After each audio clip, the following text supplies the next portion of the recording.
ટિફિનને વધુ રસપ્રદ બનાવવા માટે કેટલીક એડવાન્સ અને સ્માર્ટ ટિપ્સ. ટિફિનનું મેનુ એવું હોવું જોઈએ જે સવારે જલ્દી બની જાય અને બપોરે પણ તાજું લાગે. આપણે દરેક દિવસ મુજબ વિગતવાર સમજીએ. સોમવાર હેલ્ધી શરૂઆત. ભીંડાનું શાક અને રોટલી. શાક: ભીંડાને ધોઈ કોરા કરી લાંબા ચીરામાં સુધારી લેવા. અજમો અને હિંગનો વઘાર કરવાથી સ્વાદ સરસ આવશે. ટીપ: ભીંડા ચીકણા ન થાય તે માટે શાક ચડી જાય પછી છેલ્લે અડધું લીંબુ નીચોવી અથવા થોડો આમચૂર પાવડર નાખવો. મંગળવાર પ્રોટીન રીચ મગ અથવા ચોળીનું શાક. શાક રાત્રે જ મગ કે ચોળી પલાળી દેવા. સવારે કુકરમાં બાફીને ટમેટા આદુની ગ્રેવીમાં વઘારવા. આની સાથે સાદા પરાઠા ખૂબ જ સરસ લાગે છે. ફાયદો: કઠોળ ખાવાથી આખો દિવસ શક્તિ જળવાઈ રહેશે. બુધવાર લાઇટ એન્ડ ટેસ્ટી દૂધી ચણાની દાળ. શાક: દૂધી એકલી ભાવતી ન હોય તો તેમાં અડધી વાટકી પલાળેલી ચણાની દાળ નાખવી. આ શાક થોડું લચકા જેવું રાખવું.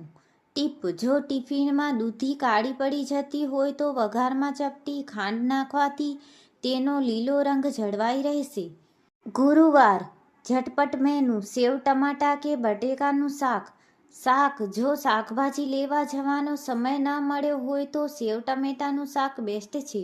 ટમેટાની ગ્રેવી કરી લેવી અને ટિફિન ભરતી વખતે જ ઉપરથી સેવ નાખવી જેથી તે સોફ્ટ ન થઈ જાય.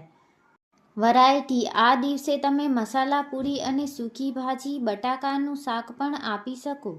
શુક્રવાર ઓલ ટાઈમ ફેવરેટ મેથીના થેપલા અને બટાકાનું શાક. વાનગી: શુક્રવાર સુધીમાં થાક લાગ્યો હોય ત્યારે થેપલા સૌથી સારો વિકલ્પ છે. ખાસિયત: મેથીના થેપલા સાથે દહીં અથવા લસણની ચટણી ટિફિનમાં આપવી. આ થેપલા બપોરે પણ એકદમ નરમ રહેશે. શનિવાર વન પોટ મીલ વઘારેલા પુલાવ કે ખીચડી. વાનગી: શનિવારે હાફ ડે જેવું હોય ત્યારે વટાણા બટેકાનો મસાલેદાર પુલાવ અથવા વઘારેલી ખીચડી બનાવવી. સાથે મસાલા છાશ અથવા પાપડ પેક કરવા. ટિફિન લાંબો સમય નરમ અને સ્વાદિષ્ટ રાખવાની સિક્રેટ ટિપ્સ. રોટલી પર ઘી લગાવીને તેને કોટનના કપડામાં વીંટાળીને પછી જ ડબ્બામાં મૂકવી. આનાથી રોટલી પરસેવાથી ભીની નહીં થાય. વઘાર: ટિફિનના શાકમાં હંમેશા હિંગ અને આદુ મરચાંની પેસ્ટ વાપરવી જેનાથી બપોરે પણ શાકની સુગંધ તાજી આવશે. મેનેજમેન્ટ: રાત્રે જ નક્કી કરી લેવું કે સવારે શું બનાવવું છે અને જરૂર પડે તો શાક સુધારીને ફ્રીજમાં એરટાઇટ ડબ્બામાં ભરી દેવું. રોટલી અને પરાઠા સોફ્ટ રાખવા માટે લોટ બાંધવાની રીત. જો તમે લોટ બાંધતી વખતે તેમાં 2 ચમચી દહીં અથવા દૂધની મલાઈ ઉમેરશો તો રોટલી સાંજ સુધી રૂ જેવી નરમ રહેશે. હૂંફાળું પાણી: શિયાળામાં અથવા ચોમાસામાં લોટ બાંધવા માટે સહેજ હૂંફાળું પાણીનો ઉપયોગ કરો. પેકિંગ: રોટલી સીધી ગરમ ડબ્બામાં ન મૂકવી. તેને પ્લેટમાં થોડી ઠંડી થવા દેવી વરાળ નીકળી જાય ત્યાં સુધી અને પછી કોટનના કપડાં કે ફોઇલ પેપરમાં લપેટીને મૂકવી. શાકભાજીને આકર્ષક અને સ્વાદિષ્ટ બનાવવા. સિંગદાણાનો ભૂકો: જો કોઈ શાક પાણીવાળું થઈ જાય અથવા ગ્રેવી ઘટ્ટ કરવી હોય તો તેમાં શેકેલા સિંગદાણાનો ભૂકો અથવા તલનો ભૂકો નાખવો. આનાથી શાકનો સ્વાદ રજવાડી થઈ જશે. રંગ જાળવી રાખવા. વટાણા ફણસી કે દૂધીનું શાક બનાવતી વખતે ચપટી ખાંડ નાખવાથી તેનો લીલો રંગ બરકરાર રહે છે. મસાલા બોક્સ: શાકમાં મસાલા હંમેશા તેલ ગરમ થાય ત્યારે હિંગ અને હળદર નાખ્યા પછી તરત જ શાક નાખી દેવું જેથી મસાલો બળે નહીં. સવારની ઉતાવળમાં સમય બચાવવા. ગ્રેવી પ્રિપરેશન: તમે વીકેન્ડમાં ટમેટા આદુ મરચાંની પેસ્ટ બનાવીને ફ્રીજમાં રાખી શકો છો જે સવારે સીધી વઘારમાં વાપરી શકાય. બાફેલા બટેકા: રાત્રે જ 2-3 બટેકા બાફીને રાખી દેવા. સવારે જો મોડું થાય તો ફટાફટ સૂકી ભાજી કે બટાકાના પરાઠા બની જાય. ચોપરનો ઉપયોગ: શાક સુધારવા માટે ઇલેક્ટ્રિક કે હેન્ડ ચોપરનો ઉપયોગ કરો જે તમારી 10-15 મિનિટ બચાવશે. ટિફિનમાં વેરાયટી લાવવા માટે મિક્સ વેજ: જો ફ્રીજમાં થોડા શાક વધ્યા હોય જેમ કે થોડી ફ્લાવર કે ગાજર થોડા વટાણા તો બધું ભેગું કરી મસ્ત મિક્સ વેજ બનાવી લો. ભરેલા શાક: અઠવાડિયામાં એકવાર ભરેલા રવૈયા કે ભરેલા ભીંડા બનાવો. આ શાક ડ્રાય હોવાથી ટિફિનમાં ઢોળાવાનો ડર રહેતો નથી અને ખાવામાં પણ મજા આવે છે.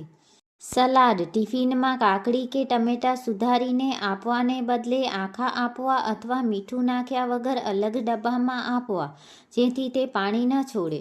સ્વચ્છતા અને વાસણની ટીપ. સ્મેલ દૂર કરવા. જો પ્લાસ્ટિકના ટિફિનમાં શાકની ગંધ રહી જતી હોય તો તેને ધોયા પછી થોડીવાર તડકામાં રાખવું અથવા તેમાં થોડો લીંબુનો રસ ઘસવો. લીકેજ રોકવા. રસવાળું શાક આપવું હોય તો ટિફિનના ઢાંકણ પર એક નાનું પ્લાસ્ટિક પેપર મૂકીને પછી બંધ કરવું, જેથી લીકેજ ન થાય. બાળકો માટે ફન એલિમેન્ટ.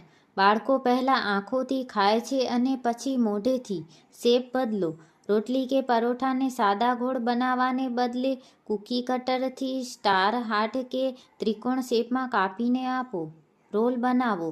શાક રોટલી અલગ આપવાને બદલે રોટલી પર થોડી ચટણી કે કેચઅપ લગાવી શાક વચ્ચે મૂકીને તેનો રોલ બનાવી દો. ખાવામાં સરળતા રહેશે અને ટિફિન પૂરું કરીને આવશે. Surprise byte. ટિફિનના એક ખૂણામાં 2-3 ડ્રાયફ્રૂટ્સ, બદામ, કાજુ અથવા એક નાનો ગોળનો ટુકડો કે ચીક્કી મૂકો. ઓફિસ માટે હેલ્ધી એન્ડ લાઇટ. ઓફિસમાં બેસીને કામ કરવાનું હોય ત્યારે બપોરે ઊંઘ ના આવે તેવું ખાણું હોવું જોઈએ. ગ્લુટેન ફ્રી વિકલ્પ. અઠવાડિયામાં એક દિવસ ઘઉંની રોટલીને બદલે બાજરી કે જુવારના રોટલા અથવા થેપલા આપો. દહીં રાયતું. ઓફિસના ટિફિનમાં નાની ડબ્બીમાં મસાલા દહીં કે બુંદીનું રાયતું ચોક્કસ આપો, તે પચાવવામાં મદદ કરે છે. ઓછા તેલનું શાક. ઓફિસ માટે શાક વઘારતી વખતે તેલનું પ્રમાણ માપસર રાખવું, જેથી ડબ્બો ચીકણો ન થાય અને હેલ્થ પણ જળવાય. લેફ્ટઓવર. વધેલી રસોઈનો સ્માર્ટ ઉપયોગ. જો રાત્રે રસોઈ વધી હોય તો સવારે તેને નવું રૂપ આપી શકાય. વધેલી ખીચડી. તેમાં થોડો ચણાનો લોટ, આદુ, મરચાં અને કોથમીર નાખીને તેના મસ્ત મૂઠિયા વરાળમાં બાફી લો. વધેલો ભાત. તેમાં ડુંગળી, ટમેટાં અને મસાલા નાખીને તવા પુલાવ કે ફ્રાઈડ રાઈસ બનાવી લો. વધેલી દાળ. જો દાળ વધી હોય તો તેમાં લોટ બાંધીને મસ્ત દાળ પરાઠા બનાવી શકાય. ટિફિન બોક્સની પસંદગી. સ્ટીલના ડબ્બા. હંમેશા હાઈ ગ્રેડ સ્ટીલના ડબ્બા વાપરવા જે સ્વાસ્થ્ય માટે ઉત્તમ છે. Insulated bag. જો ઓફિસ દૂર હોય તો ઇન્સ્યુલેટેડ ટિફિન બેગ વાપરવી, જેથી જમવાનું હૂંફાળું રહે. સાપ્તાહિક તૈયારી. રવિવારે 1 કલાક ફાળવીને આટલું કરી લો. લસણ ફોલીને રાખવું. લસણ ફોલીને ડબ્બામાં ભરી લેવું. લીલા મરચાં. મરચાંની ડીંટડી તોડીને રાખવી, જેથી તે લાંબો સમય તાજા રહે. કોથમીર. કોથમીર સાફ કરી, ધોઈ અને કોરો કરીને પેપર નેપકિનમાં વીંટીને રાખવી. તમને આમાંથી કઈ ટીપ સૌથી ગમી અથવા તમારે કોઈ ચોક્કસ શાકની રેસિપી જાણવી છે તો કમેન્ટમાં જરૂર કહેજો.